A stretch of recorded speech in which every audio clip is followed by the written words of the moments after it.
à tous!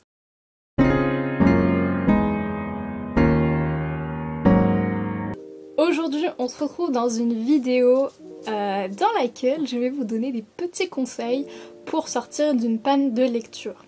Alors, je ne suis personne pour donner des conseils bien entendu, simplement je suis actuellement dans une panne de lecture, donc je me suis dit pourquoi pas m'aider en aidant peut-être certaines personnes. On verra bien, voilà. En tout cas, mes conseils, c'est des conseils hyper basiques, des trucs pas exceptionnels, mais ça peut potentiellement marcher si vous êtes vraiment dans une petite panne de lecture. Je sais pas si ça fonctionne pour les grosses pannes, mais voilà. Donc, on commence tout de suite avec le premier conseil.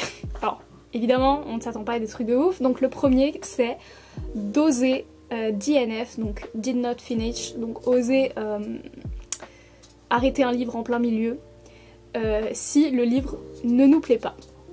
C'est un conseil hyper bateau, mais c'est un conseil que personnellement je n'applique pas assez. En fait, j'ai trop de peine, je me dis non, faut que je le lise jusqu'au bout, mais parfois ça ne veut pas en fait, tout simplement.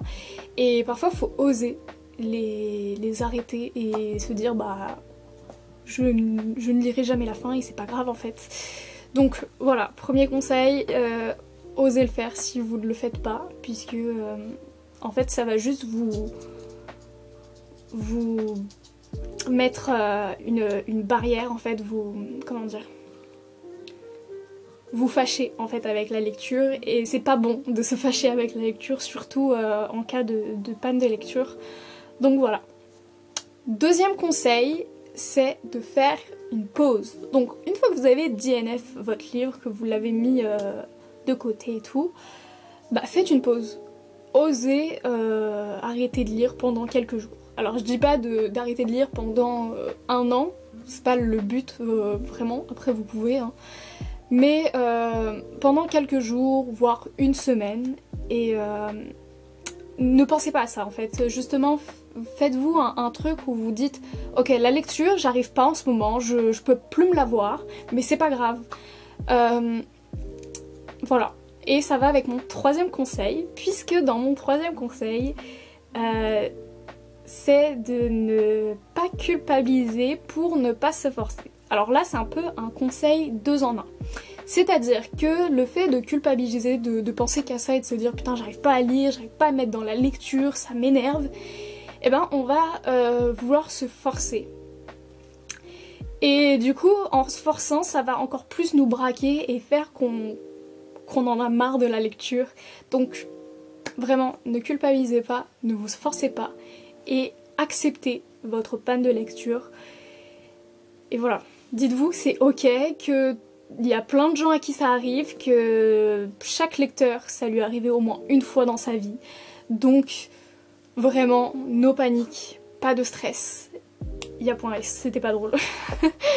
C'est pas grave. On passe au quatrième conseil, qui est un conseil aussi bateau. En fait, tous mes conseils sont bateaux, hein, vous m'excuserez, mais vraiment, j'ai pas des conseils de fou.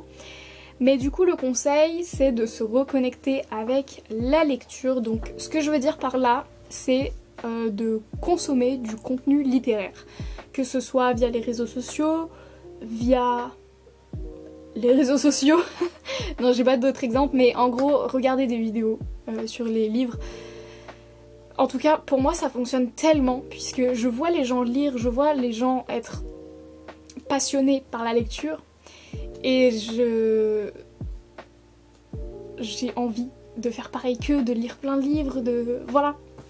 Donc, alors, ça, j'avoue que c'est un conseil, soit ça marche, soit au contraire, ça vous enfonce dans votre panne de lecture, puisque ça peut aussi avoir du coup l'effet inverse et vous faire culpabiliser, voilà. Vous pouvez voir des gens lire beaucoup et vous dire j'arrive pas à lire moi, c'est nul. Mais ça, faites-le vraiment après votre pause, parce que si vous êtes dans une panne de lecture et vous commencez direct à vous consommer du contenu littéraire et à vous faire culpabiliser, c'est pas la peine. Donc vraiment à faire quand vous êtes vraiment motivé à sortir de votre panne de lecture. Quoique, en fait, on est tout le temps motivé à sortir de notre panne de lecture, c'est juste que c'est plus compliqué au début, mais quand vous voyez le bout de cette panne, n'hésitez pas à consommer du contenu littéraire et peut-être que ça vous motivera à sortir de votre panne de lecture. Ensuite, une fois que vous êtes à quelques pas, vraiment à 2 doigts de sortir de votre panne de lecture, qu'est-ce qu'il faut faire? Je me prends pour qui vraiment?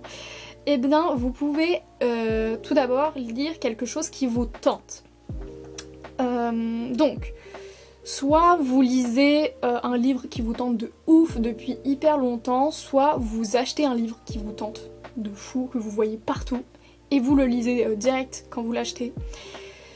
Ou sinon, si vous avez vraiment pas la tête à lire un gros pavé, genre si jamais le livre fait 500 pages, bon, je peux comprendre que ça donne pas envie de sortir de sa panne de lecture. Vous pouvez alors lire quelque chose de plus léger. Donc soit un livre court, soit partir dans autre chose qui est dans quelque chose qui n'est pas un roman finalement. Donc soit lire une BD, un roman graphique. Je sais que moi, j'ai beaucoup de mal avec ça, de lire des BD ou des romans graphiques, puisque c'est vraiment pas le style de lecture que j'ai habituellement, mais je trouve que c'est quand même un format assez sympa pour sortir d'une panne de lecture notamment. Donc c'est une très bonne chose, voilà. Sinon, un livre court, voilà, un livre, enfin un roman de 200 pages, c'est aussi très très bien. Voire même moins, je sais pas, un roman vraiment très très court, ça peut vraiment vous permettre de sortir de votre panne de lecture. Après, si ça vous ne tente, si ça ne vous tente pas de lire ce livre-là, ça va être un peu compliqué. Donc vraiment, je pense que le mieux c'est quand même de lire quelque chose qui nous tente vraiment.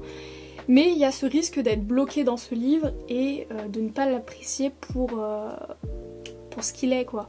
Que si on n'était pas dans une panne de lecture, on l'apprécierait plus. Je sais pas si c'est très très clair ce que je viens de dire. Et le dernier conseil, c'est si vous n'arrivez pas à lire un livre léger, un livre, une BD ou je ne sais quoi, relisez carrément votre livre préféré ou un livre que vous avez lu pendant votre enfance. Être nostalgique, ça peut fonctionner, vous pouvez vous dire « Ah mais c'était trop bien ça !» Et donc relire un livre qu'on a adoré, c'est encore mieux parce qu'on redécouvre le livre et on se dit waouh, c'est vrai qu'il était vachement bien. Ou sinon lire un livre de son enfance, ça peut nous remettre dans ce côté enfance, en mode c'est trop bien et tout. Je sais pas si c'est très clair ce que je viens de dire, mais voilà, être nostalgique ça peut fonctionner potentiellement, je ne sais pas. Coucou, c'est la Clara du montage. Alors oui, entre temps je suis devenue brune, donc désolée si ça vous choque un petit peu. Je voulais juste rajouter un truc à ma vidéo parce que déjà elle est assez courte, donc pourquoi pas rajouter un petit peu des petits conseils. Quelque chose qui fonctionne énormément sur moi en cas de panne de lecture, c'est de regarder des vidéos Read With Me. Donc qu'est-ce que c'est ce genre de vidéo si vous ne connaissez pas? C'est des vidéos où des gens se filment en train de lire. Et le but c'est de mettre cette vidéo pendant que vous lisez et ça fait comme si vous lisez avec quelqu'un et je trouve ça hyper motivant. D'ailleurs j'en avais filmé une que j'avais postée mais j'avais eu des petits problèmes de droit d'auteur donc j'ai dû la supprimer. Mais si jamais ça vous intéresse que j'en fasse une, bah pourquoi pas, dites-le moi en commentaire, n'hésitez pas. Et aussi vous pouvez rajouter des petits détails si vous préférez par exemple une vidéo avec de la musique pardon, ou juste des bruits de fond, genre des bruits de pluie, tout ça. N'hésitez pas, vraiment, je me ferai un plaisir de la faire si ça vous intéresse. Donc voilà, c'était mon petit conseil, je vous laisse avec la suite de la vidéo. Et si tout ça, ça ne fonctionne pas, je ne sais pas ce que je peux faire pour vous. En tout cas, j'espère que cette vidéo vous aura plu, vous aura peut-être aidé. On se retrouve dans une prochaine vidéo. Bisous!